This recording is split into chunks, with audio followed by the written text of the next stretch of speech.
चलिए आज आपको मैं अपनी लव स्टोरी सुनाता हूँ। It all started in 2003 when I first time saw her. No, it was not love at first sight. पर वो होता है ना, कभी कभी किसी को देख के आप एकदम इंक्विजिटिव फील करते हैं कि यार इसके बारे में थोड़ा और जानना है। मेरे साथ भी यही हुआ था। मैं थोड़ा इंक्विजिटिव हो गया था। मेरे जितने कजिन्स थे, फ्रेंड्स थे जो उसके साथ कॉमन थे, मैंने उनके बारे में, उसके बारे में जो जान सकता था सब जानने की कोशिश की।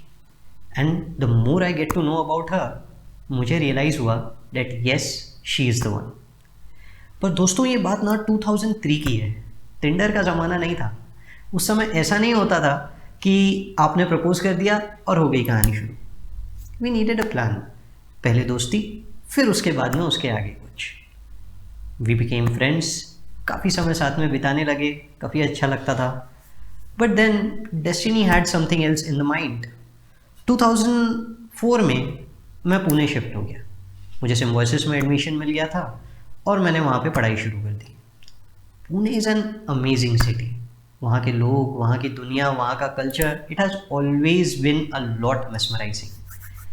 पर कहीं ना कहीं मुझे रियलाइज़ हुआ कि मैं जब भी कहीं भी रहता हूँ, कहीं भी जाता हूँ, किसी के साथ भी घूमता हूँ, मैं बस उसी के बारे में सोचता रहता था। So after almost completing 1 year in Pune, I decided कि ठीक है, ग्रेजुएशन कर लेते हैं। ग्रेजुएशन के बाद में वापस वहीं जाएंगे with same old aim. So 2007 I completed my graduation and I came back to Nagpur. वापस उससे मिला, वापस से दोस्ती से शुरुआत हुई। 2008 नवंबर की बात है, व्हेन आई प्रपोज्ड हर।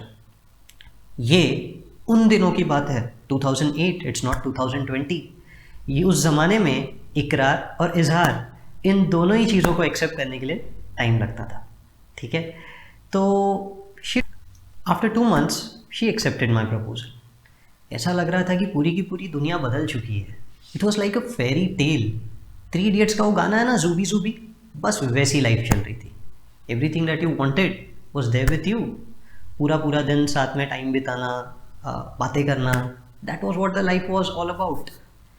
1 साल तक के यही सब चला। फिर होता है ना एक हर रिलेशनशिप में कि जैसे जब आप स्टार्ट करते हैं कोई relationship, so it is like every day you are saying हाँ आई लव यू। बट कुछ समय के बाद इट्स अंडरस्टूड, हाँ बार बार बोलना नहीं पड़ता। तो फीलिंग्स रहती है बट एक्सप्रेसिव नहीं रहती उतनी ज़्यादा। और वो जो फीलिंग स्टार्टिंग में रहती है नए नए प्यार की, वो धीरे धीरे धीरे धीरे फेंट हो जाती है। इसका मतलब ये नहीं है कि प्यार नहीं है, प्यार है, पर हाँ वो फीलिंग थोड़ी थोड़ी सी अंदर दिल में रह जाती है। ऐसा ही चल रहा था और एक दिन उसने मुझे आके बोला, Sumit, have you started taking me for granted. वो ऐसा पॉइंट था जब मेरे नीचे से तो ज़मीन खिसक गई थी। It was for me like कि यार 2003 से मैं जिस बंदी का इतना वेट कर रहा था, and she is the one today telling me when she is with me that I am taking her for granted. दिल में थोड़ा बहुत सोचा कि यार ऐसा क्यों हुआ। थोड़ा सा डिप्रेस भी हो गया था। पर फिर अच्छे से सोचा, अच्छे से माइंड बनाया और डिसाइड किया कि नहीं यार, अब तो इस बंदी से ना शादी करनी है। बट अभी आज इस पोजीशन पर अगर उसे प्रपोज भी करता था ना, तो पता था कि वो नहीं बोलने वाली है। So it needed a plan. Same way जैसे दोस्ती से प्यार की तरफ गए थे, अब प्यार से शादी की तरफ जाना था।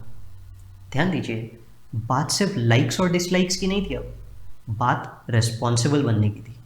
उसके कुछ कहने से पहले ही उसका काम हो जाना चाहिए, ये एटीट्यूड चाहिए था। Because that is what the difference between a boyfriend and a husband is, right?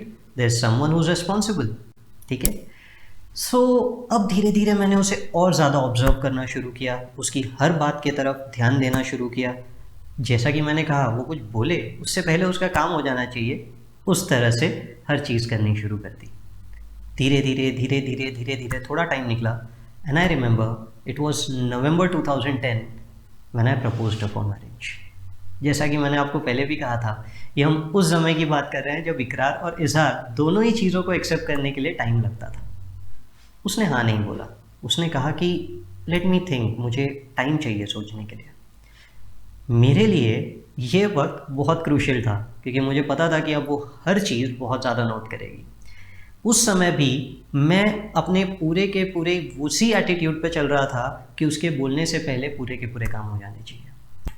And it was 21 January 2011 around 1:30 PM we met in a cafe and she said yes. मैं तो उसी समय रोने लग गया था। मेरे लिए तो मेरी लाइफ में जो मुझे चाहिए था मुझे मिल चुका था। The first thing I did was called my mom and told her, mom this is C A Sumit Sarda now. Sir एक मिनट, लव स्टोरी चल रही थी सर? हाँ लव स्टोरी तो है, माई वाइफ ICAI। सर क्या मजाक करते हैं सर, ये बात कहाँ से आई सर? नहीं यही कहानी है, स्टार्टिंग से आपको बताता हूँ और फिर उसके बाद मैं आपको आगे बताता हूँ कि क्यों ये आपके लिए भी ज़रूरी है। 2003 was the first year when I came to know about CA course. मैंने जब सुना तो मेरे को लगा हाँ यार थोड़ा सा पता करते हैं इस कोर्स के बारे में। जब पता किया तो इट वॉज लाइक हाँ यही तो वो कोर्स है जो मुझे करना था। 2004 आई गेव द एग्ज़ाम। मैंने एग्ज़ाम पास भी किया, उस समय P1 से के नाम से एग्ज़ाम होता था। मैंने एग्ज़ाम पास भी कर दिया, पर फिर उसके बाद में मैं सिम्बोयसिस में था and I was doing BBA का कैंपस विमान नगर में था। विमान नगर आज की डेट में काफ़ी अच्छा लोकेशन माना जाता है, पर उस समय वो कंपेरेटिवली थोड़ा सा रिमोट था।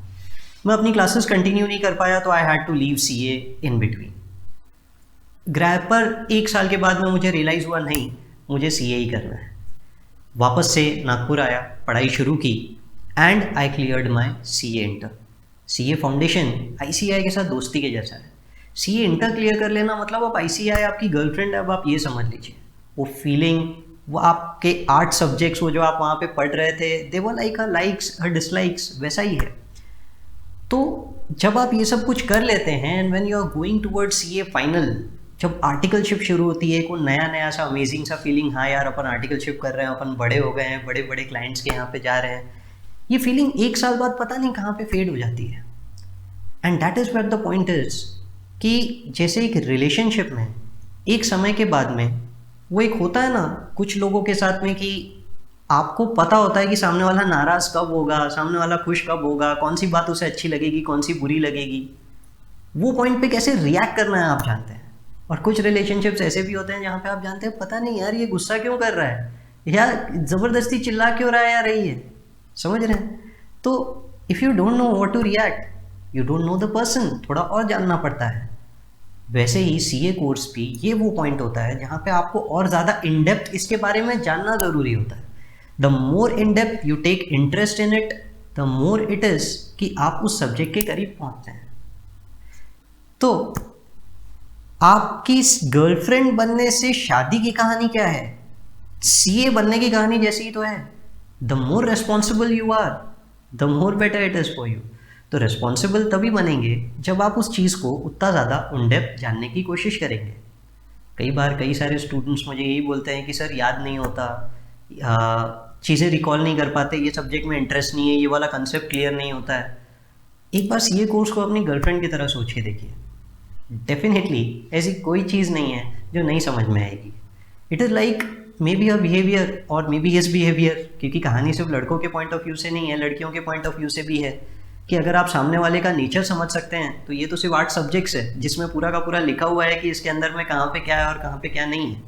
It is not about your likes and your dislikes, it is about the other persons likes and dislikes. जितना जल्दी आप उसे समझ पाएंगे, जितना जल्दी आप उसे ग्रास्प कर पाएंगे, जितना ज़्यादा आप उसके प्यार को समझ पाएंगे, उतना ही जल्दी आप CA बन पाएंगे।